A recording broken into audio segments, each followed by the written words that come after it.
जय मसीह की सभी को प्रभु बहुत आशीष दे।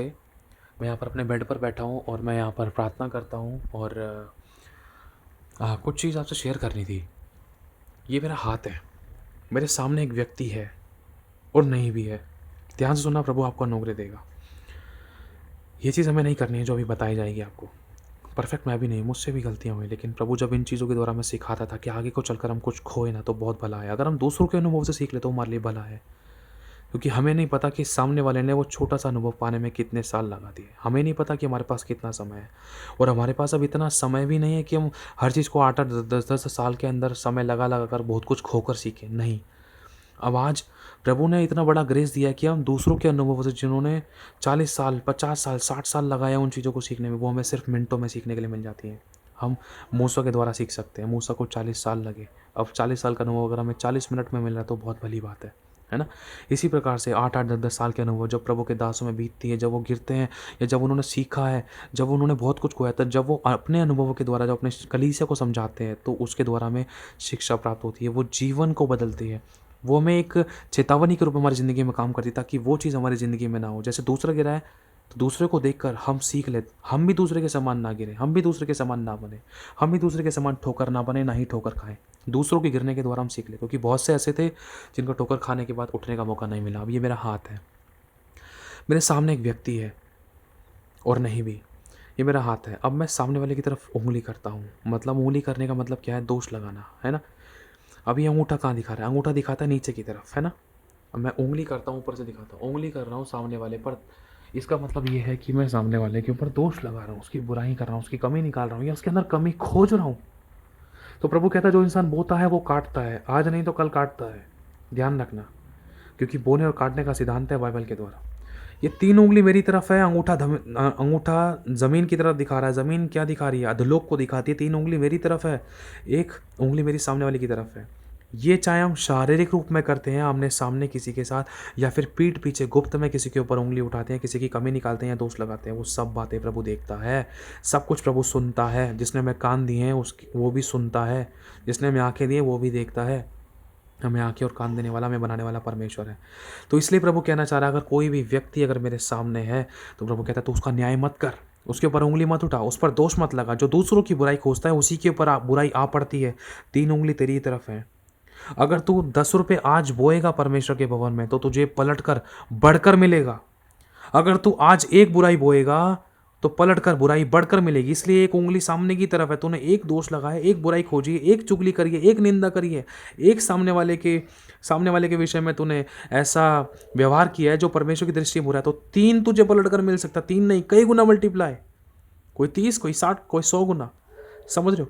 तो कुछ प्रभु बतलाना चाहता है कि आज हमें किसी के ऊपर उंगली नहीं उठानी, दोष नहीं लगाना। चाहे वो एक प्रभु का दास है, विश्वासी है, अन्य जाति है, कलीसिया है, घर का है, बाहर का है, कोई भी है, सामने वाले की करनी उसके साथ है। इसलिए दूसरे के गिरने के द्वारा, दूसरों की गलतियों के द्वारा, दूसरों की कमियों के द्वारा, दूसरों की खामियों के द्वारा हम फटका ना खाएं। हम दूसरों के गिरने के द्वारा हम सीख लें।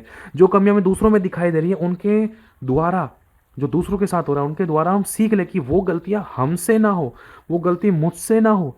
सामने वाला व्यभिचार कर रहा है प्रभु को जानने के बाद, अगर मैं उसके ऊपर उंगली ना उठाऊं, अगर मैं उसकी बेइज्जती निंदा ना करूं, वरन मैं उसके गिरने के द्वारा, उस व्यभिचार उस पाप के गिरने के द्वारा मैं खुद अपने आप को शिक्षा दे लूं कि मुझसे ऐसी गलती ना हो जो वो कर रहा है। वो तो गड्ढे में जा ही रहा है, क्योंकि उसकी करने का फल वो खुद भोगेगा। लिखा है ठट्ठा करने वाले को ना डांट,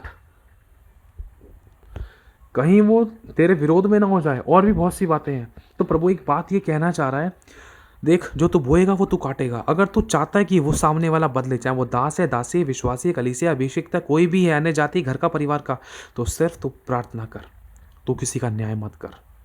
क्यों? अगर तू सही है, चाहे वो गलत है, लेकिन फिर भी न्याय करने का अधिकार तेरा नहीं है। अब तक तूने किया है तो पश्चाताप कर, मन फिरा, माफी मांग, प्रभु के आगे घुटने टिका और उन सब बातों को हमेशा के लिए भूल जा। अगर तू दूसरों के अंदर कमी खोजने लग गया तो परमेश्वर अगर तेरे अंदर कमी खोजने लग गया तो तू कहीं का नहीं रहेगा। इसलिए ध्यान रख।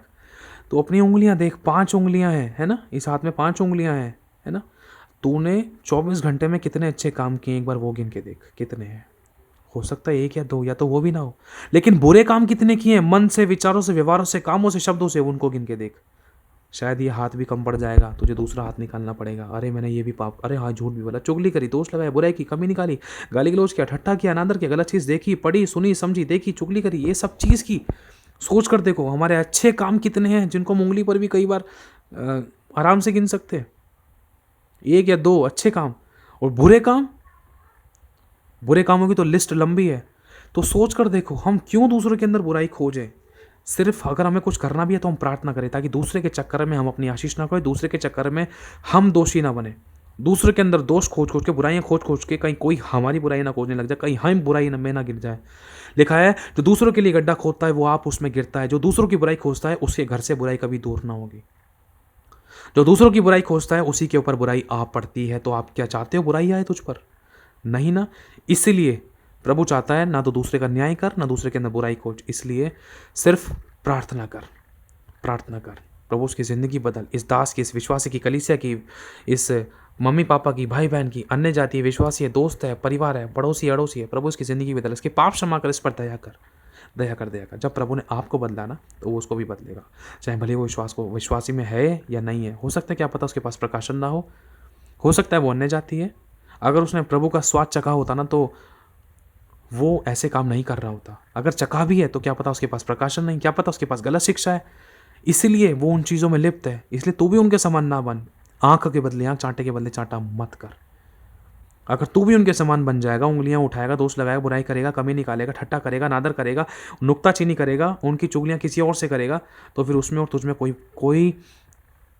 कोई डिफरेंस नहीं है। तुम दोनों एक हो फिर। इसलिए प्रभु कहना चाहता है संसार का सदृश्य ना बन। अगर वो कर रहा है उसको करने दे। अगर तू चुप है तो परमेश्वर तेरा न्याय लड़ेगा। अगर तू खुद अपना बदला ले रहा है तो वो तेरा न्याय नहीं लड़ सकता, तुझे आशीष नहीं मिल सकती है, तेरी जिंदगी में काम नहीं होगा। अगर तू खुदा को अपनी जिंदगी में काम करने दे रहा है, चाहे वो सामने वाले व्यक्ति, चाहे पूरा झुंड का झुंड, चाहे तेरे विषय में चुगलियां करते हैं, दोष लगाते हैं, तेरे ऊपर बुराई करते हैं, कमियां निकालते हैं, या तेरे को रुलाते हैं, तेरा इस्तेमाल करते हैं, अगर तू उस समय चुप है तो प्रभु तेरा न्याय लड़ेगा, तुझे सबके बीच में सदा के घमंड का कारण ठहराएगा, और जाति जाति के, पीढ़ी पीढ़ी के हर्ष का कारण ठहराएगा। उनकी संतानें भी तेरे पास सर झुकाई आएगी और तुझे दंडवत करेगी, तेरे पास प्रार्थना के लिए आएंगे। अगर तू भी उनके समान बनेगा तो ना तो प्रभु तेरी जिंदगी में काम कर पाएगा, ना तो उन परिस्थितियों से छूट पाएगा, वरन वो विरोध बढ़ता जाएगा। इसलिए तो न्याय को अपने हाथ में मत ले, अपने आप को प्रभु के हाथों में सो, प्रभु तेरी जिंदगी में काम करेगा। उंगली मत उठा, जो हो रहा है होने दे, छोड़ दे। अगर तुझे समझाना है, शिक्षा देनी ही है, तो नम्रता, विश्वास योग्यता, पवित्रता, प्रेम से सामने वाले को वचन के अनुसार सिर्फ 1 या 2 बार समझा दे, सहनशीलता से। अगर वो मानता है तो ठीक है, नहीं मानता तो उसको छोड़ दे, उसके विषय में और बुराई ना कर। लिखा है कुकर्मियों के कारण मत कुड़ और दुष्टों के विषय में ढा ना कर, क्योंकि वो अपनी करने का फल आप भोगेंगे। इसलिए दूसरों को गिरने से, दूसरों के उन गलत कामों से, व्यवहारों से हम सीख ले, ताकि हमसे वो गलतियां ना हो। जैसे हम दूसरों के अंदर बुराई खोज रहे थे, कहीं कोई हमारे अंदर बुराई ना खोजे। इस बात का हमें ध्यान रखना है।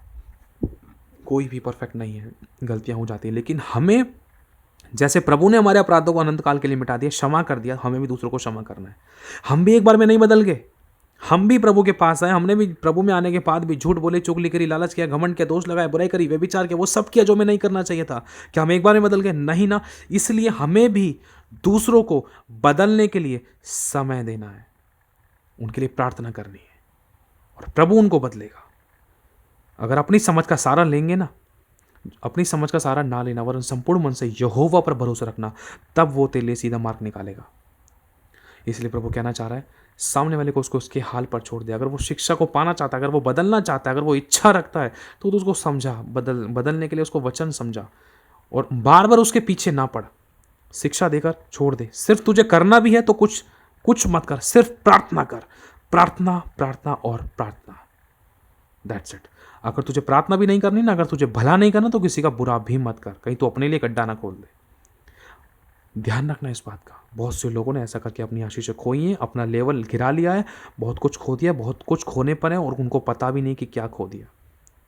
इसलिए प्रभु कहता है सावधान, सामने वाला जो कर रहा है उसको करने दे, बस मन फिरा और मेरे पास लौटा। तू संसार का सदृश्य ना बन। अगर वो बदलना चाहता है, अगर वो तेरे पास आता है, अगर वो बदलना चाहता है, पश्चातापी है, तो उसको बदलने के लिए एक वचन की कुछ शिक्षा, गवाहियां दे, प्रेम से। वो भी ये नहीं कि उसके पीछे पड़ जाए, उसको मार ना डाल, उसको सिखाते सिखाते कहीं तू पाप कर मत बैठी हो, तुझसे गलती ना हो जाए, कहीं तू उसके विरोध में या वो तेरे को अपने विरोध में ना बना ले, इसलिए सिखा समझाकर छोड़ दे। माने तो ठीक है, नहीं माने तो कोई दिक्कत नहीं, प्रभु के हाथों में सौंप, उसकी करनी उसके साथ है।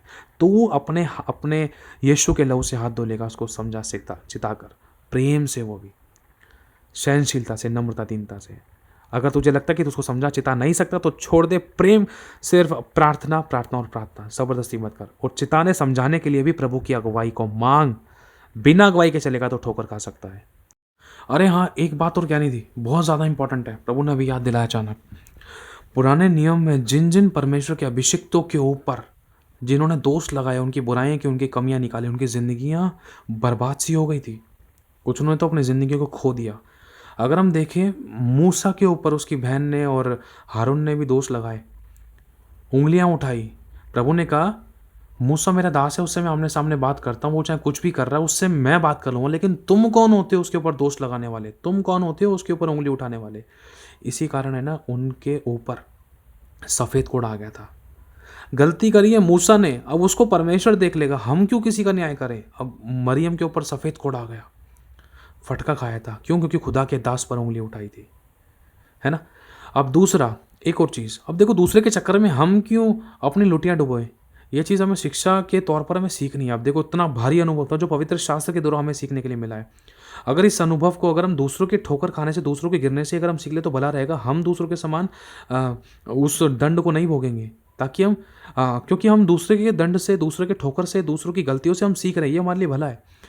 और दूसरा, एक और चीज़ देखें, एलीशा के ऊपर और भी कई परमेश्वर के दासों के ऊपर उंगलियां उठाई हैं, जिसमें बहुत से लोगों ने अपनी ज़िंदगी से हाथ धो लिया। एलीशा के ऊपर देख लो, एलीशा को ठट्ठा किया, मजाक बना दिया उस प्रभु के दास का, नबी का। चाहे वो कैसा भी है तो प्रभु का दास ही, प्रभु का चुना हुआ, प्रभु का अभिषिक्त।